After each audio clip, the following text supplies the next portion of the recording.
semuanya, welcome back to my channel. Balik lagi sama aku Mas Ayu. Dan ya, menyambung kisah kita yang sebelumnya. Jadi di video part 2 ini adalah proses sebenarnya aku menyapih Gavin, kayak gitu ya. Karena yang sebelumnya itu adalah aku bercerita tentang awal mula aku menyusui Gavin dan kenapa aku harus menyapih Gavin di usia Gavin sebelum 2 tahun.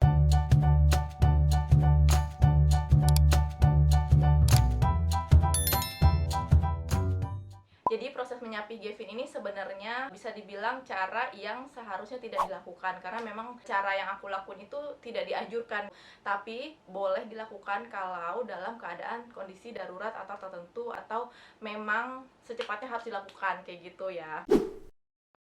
Oke, proses menyapih Gavin ini aku bikin 2 kategori ya. Yang pertama itu adalah kategori pra menyapih, dan yang kedua itu adalah proses sesungguhnya menyapih gitu, atau proses inti menyapih. Oke, sekarang kita akan masuk ke pra menyusui. Di usia Gavin 1 tahun 1 hari atau 1 tahun 2 hari gitu, aku kasih dia susu UHT gitu. UHT yang coklat ya, yang Ultra Milk atau Indomilk atau Frisian Flag, itu macam-macam aku udah cobain Gavin setiap harinya. Pertama kali aku kasih susu UHT, dia emang kurang suka ya. Jadi responnya dia itu gak bisa banyak gitu masuknya. Jadi cuma seperempatnya doang yang diminum, itu padahal kotak yang kecil doang. Hampir setiap hari aku kasih UHT pada siang hari, jadi dia mulai terbiasa dengan rasa UHT gitu. Jadi bisa dia ngabisin 1 kotak yang kecil dari brand apa aja. Jadi aku tuh nggak fokusin ke 1 brand doang gitu susunya. Kenapa sih aku pakein susu UHT? Karena aku pengen mengurangi intensitas dia menyusu nenen gitu dari aku pada saat siang hari. Tapi kayaknya sih nggak ngaruh ya sama Gavin. Jadi kalau misalkan aku kasih UHT, ya itu kayak cuma bonus tambahan dia nyusu aja gitu. Gak ngaruh apa-apa sih sebenarnya ke ASI. Jadi dia tetap ASI, dia tidur siang harus pakai ASI gitu.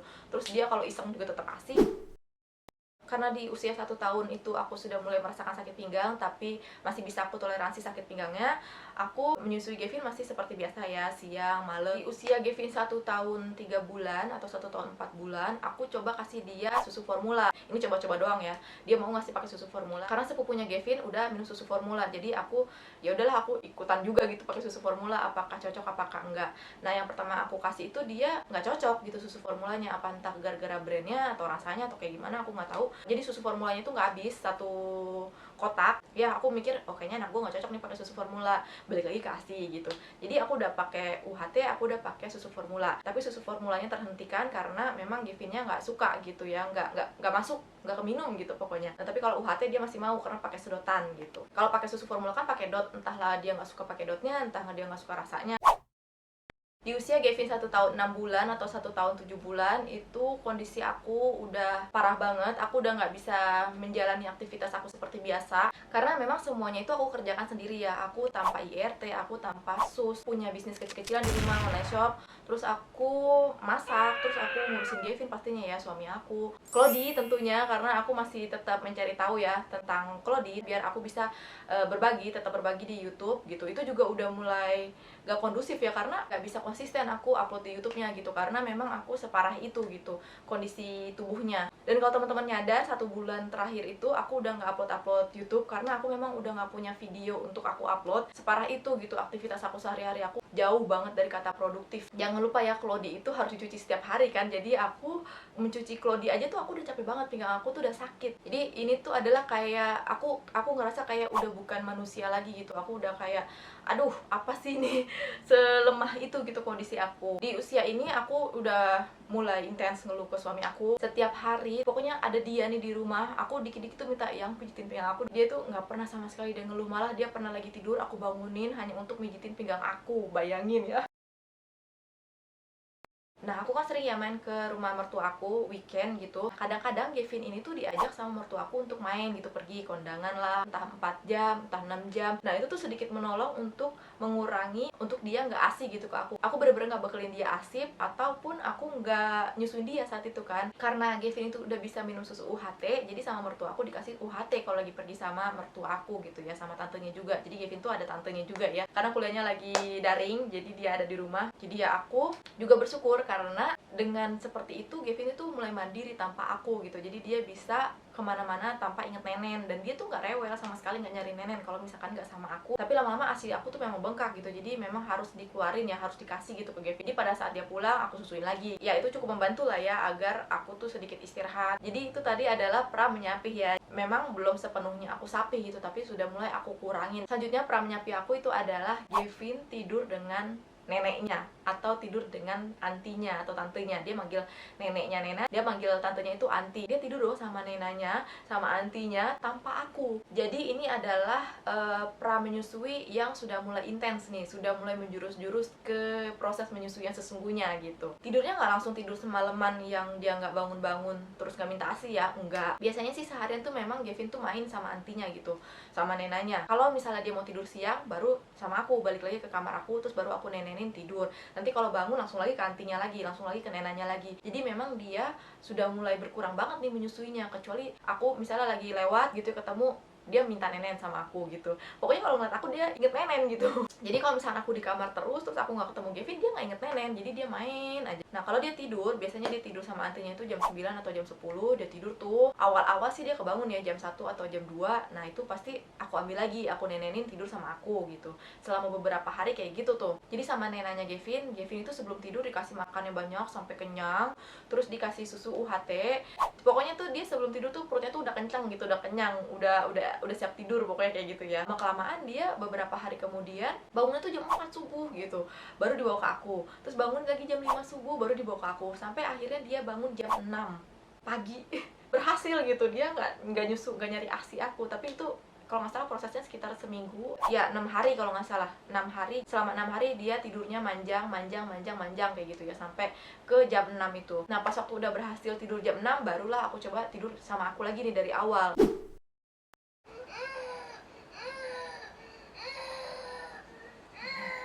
Dengarkan suara nangisnya. Jadi ini adalah video pertama aku tidur sama Gavin. Jadi pas waktu pertama kali dia tidur sama aku, nggak sama nenanya gitu ya, dia nangis parah banget karena dia minta ASI, minta nenen. Ini untuk pertama kalinya aku berhasil nggak kasih ASI ke Gavin padahal dia udah nangis-nangis kayak gitu. Karena sebelumnya itu aku udah coba, yang waktu aku bilang video pertama aku mau menyapih Gavin tapi aku gagal karena aku nggak tega. Nah tapi ini aku berhasil karena aku udah percaya gitu ya, Gavin tuh bisa nggak nenek sama aku karena udah dibuktikan sama Nena dan antinya. Jadi disinilah proses menyapih sesungguhnya, karena ini langsung berhadapan langsung dengan aku gitu. Hari pertama tanggal 15 Mei dia memang minta ASI ke aku, luar biasa nangisnya terseduh-seduh 1 jam lebih dia nangis sampai jam 11 lewat. Aku kalau inget nggak tega ya aku, ya ampun. Dan ini tuh akhirnya dia tertidur dengan sendirinya karena dia capek gitu. Dia digendong-gendong sama papinya, terus dipeluk-peluk sama papinya juga biar tenang gitu ya. Yang ajaibnya adalah dia bangunnya tuh tetap jam setengah 6 pagi. Dia nggak kebangun malam-malamnya, atau mungkin dia kecapean nangis ya karena itu udah jam 11 lewat, udah hampir jam 12 gitu. Jadi dia bangunnya jam setengah 6, bangunnya juga nangis. Jadi aku kasih ASI waktu itu jam setengah 6. Nah, Gavin itu sama kayak aku orangnya, dia suka banget minum air putih. Jadi aku berusaha mengalihkan dia itu dengan botol. Dan harus dinotis ya, ternyata botol itu tidak disarankan juga untuk proses penyapihan, oke? Karena nanti katanya akan ada masa dimana harus menyapi botolnya lagi gitu. Jadi double-double menyapinya. Udah menyapi ASI, terus juga menyapi botol gitu. Jadi tidak disarankan untuk memakai botol penggantian susunya. Bisa diganti dengan gelas, pakai sendok, atau bisa diganti dengan sedotan gitu. Pokoknya jangan pakai botol sambil tiduran gitu. Balik lagi ya, aku kan bodoh banget pada saat itu karena aku pengen cepet-cepet menyapih Gavin. Jadi aku nggak research, nggak apa. Pokoknya aku yang ada di pikiran aku, gimana nih biar anaknya tenang terus tapi tetap bisa menyapih. Jadi aku pokoknya kekeh pengen pakai botol. Jadi aku mencari cara gimana Gavin bisa pakai botol. Aku isi botolnya pakai air putih sambil dia mau tidur gitu. Jadi aku kasih air putih, ternyata dia mau pakai botolnya, luar biasa. Itu aku sempet shock karena aku udah berapa kali cobain Gavin pakai botol dan dia nggak mau, tapi ternyata dikasih air putih dia mau.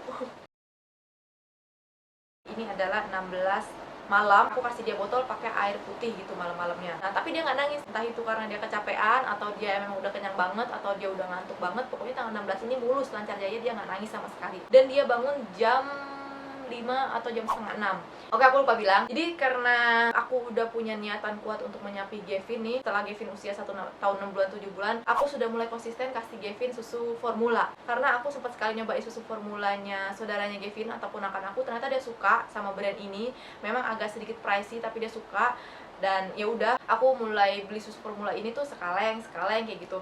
Dan minumnya memang lama banget. Jadi 1 kaleng tuh kayak abisnya tuh 3 minggu gitu, karena emang jarang banget dan sedikit banget, padahal itu isinya tuh cuma 400 gram kalau nggak salah. Tapi memang dia mau minumnya, jadi diselang-seling, kadang UHT, kadang susu formula kayak gitu, kadang ASI aku gitu.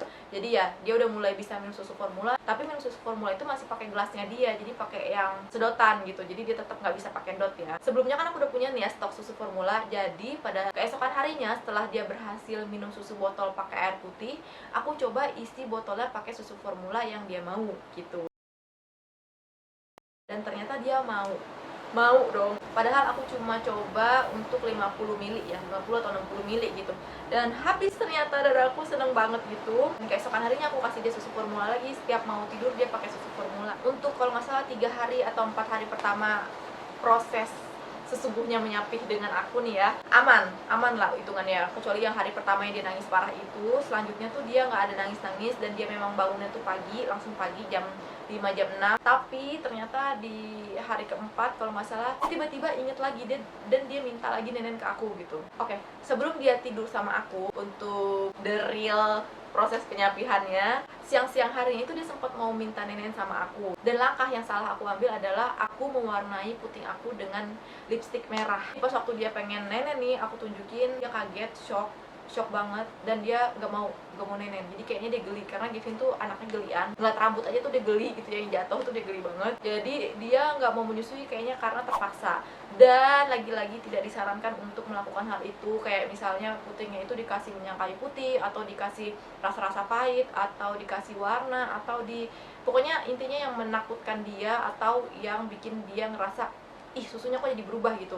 Itu namanya dipaksakan. Yang aku baca-baca sih itu akan meninggalkan luka di dalam lubuk hatinya gitu, kayak pemaksaan pemberhentian, padahal dia belum mau berhenti ASI gitu ya. Itu jadi jangan diikutin ya, aku masih bodoh gitu, aku nggak cari tahu ilmunya kayak gimana cara menyapi yang benar, karena waktu itu aku memang sudah kritis banget gitu ya kondisinya. Jadi aku udah kayak nggak mau tahu lagi, yang penting sapih gitu. Jadi ya itu sebenarnya cara yang salah, tapi ternyata berhasil ke Gavin. Dia nggak mau lagi nenen sama aku karena dia kayak takut gitu ya, kaget juga. Hari keempat atau hari kelima setelah dia berhasil sapih dari aku, dia minta lagi nih, sempat minta lagi kayak kangen gitu, atau dia inget lah pokoknya gitu. Nah aku warnain lagi payudara aku, dan dia kaget lagi gitu, dan dia akhirnya ih nggak mau gitu, dan ya akhirnya berhasil nggak nenen lagi. Terus aku tetap kasih susu formula, intinya sih kayak gitu. Kalau misalkan dia mau nenen ya aku kasih susu formula gitu. Setelah 7 hari atau 6 hari berhasil tidak menyusui Gavin selama di rumah mertua aku kembalilah ke rumah. Ini adalah perjuangan aku juga yang kedua, karena yang sebelumnya udah berhasil gitu ya, aku berdua sama Gavin. Sekarang bener-bener gak ada siapa-siapa, aku udah gak bisa tolong sama siapa-siapa lagi, karena udah gak ada nenanya, gak ada antinya kayak gitu. Waktu aku bertiga doang sama Gavin dan suami aku, dia sempet mau minta nenen lagi gitu ke aku, tapi berhasil juga gak aku kasih. Tapi pas waktu papinya kerja siang-siang, aku sempat berdua doang sama Gavin, dan siang-siang itu dia kayak minta, siang atau malam ya aku jadi lupa deh, hari ke-8 ini ya, seingat aku dia hari ke-8. Terus dia kayak minta nenen gitu, dan nggak tahu kenapa aku ngerasa kayak yaudahlah gue kasih terakhir gitu, tapi jangan sampai ini menggagalkan proses ASI gue gitu. Kebetulan payudara aku tuh yang sebelah kiri tuh udah bengkak banget, tapi sebelah kanannya enggak nih, aneh kan. Akhirnya aku kasih Gavin sebelah payudara doang, dan dia tuh kayak bingung gitu loh, dipencet-pencet, di raba-raba gitu, kayak lupa. Terus dia kayak ngeliatin, terus mundur maju-maju gitu. Ada kayak terakhir dia nenen gitu sama aku. Perpisahan ASI aku dan Gavin gitu terakhir kalinya, dan semenjak saat itu adalah hari terakhir banget Gavin nyusu sama aku. Pokoknya aku ngitungnya tanggal terakhir dia menyusu dengan aku tuh 15 atau 16, dan sekarang itu udah awal bulan Juni. Jadi ya sudah berjalan hampir sebulan dia nggak menyusu di aku. Jadi menurut aku itu udah bisa dibilang berhasil, dia udah lulus ASI gitu. Itu adalah terakhir perjalanan menyusui aku. Ya aku sedih banget sekarang kalau inget-inget, tapi aku happy karena pertama tubuh aku kembali seperti semula. Jadi pas waktu aku udah nggak menyusui Gavin 2 hari kalau nggak salah, aku nggak menyusui Gavin, ASInya Gavin stop dari tanggal 16 sampai 17-18 kalau nggak salah. Itu badan aku tuh luar biasa healing gitu loh, jadi bener-bener kayak nggak sakit pinggang aku sampai kaget. Itu pertama kalinya dalam hidup aku setelah aku melahirkan, setelah aku ngerasa sakit-sakit pinggang yang luar biasa itu, aku nggak sakit pinggang lagi gitu. Oh, gue balik lagi nih jadi manusia lagi gitu. Ya ternyata memang sakit pinggang aku, sakit tubuh aku tuh karena aku menyusui, entah itu sugesti atau enggak, tapi memang aku merasakan di diri aku ya. Jadi pas waktu aku stop menyusui dan sakit pinggang aku memang berhenti total. Aku udah nggak ada sakit punggung lagi, aku udah nggak ada sakit pinggang lagi, aku udah bisa produktif lagi, aku udah bisa ngapa-ngapain lagi, aku udah bisa ngangkat berat, intinya sih kayak gitu. Dan ya sekarang aku akan masuk ke gimana perasaan aku waktu menyapih Gavin.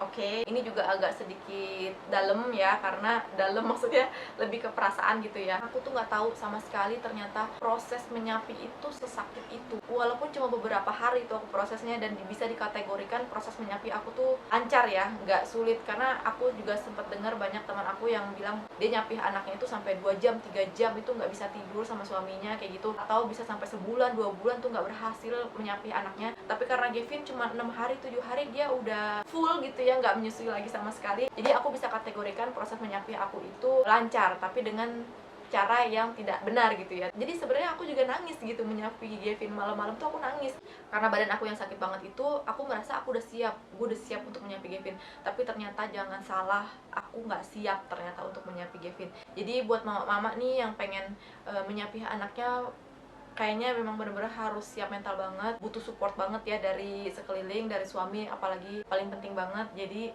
jangan disepelein, rasa sakitnya itu bener-bener dalam kalau menurut aku. Kalau sekarang sih aku udah tenang ya, udah aman karena udah jadi kebiasaan aku nggak menyusui Gavin lagi. Aku juga senang bisa ngeliat Gavin minum susu formula, terus habis minum susu formula dia tidur. Yang aku senang tuh dia minum susu formulanya nggak sampai kelepasan masih ada susu gitu, jadi dia bener-bener minum susu dengan melek, sadar kalau misalnya susunya udah habis, dilepas baru dikasih ke aku, terus baru dia balik badan gitu tidur. Jadi menurut aku sih dia kayaknya kalaupun nggak pakai dot juga dia bisa gitu untuk tidur malam hari. Jadi misalnya dia pakai dotannya dia juga kayaknya dia bisa, penting dia sih kenyang. Itu salah satu hal yang bikin aku bersyukur gitu ya. Dan juga aku bersyukur banget punya mertua dan saudara ipar yang baik banget yang bisa support aku.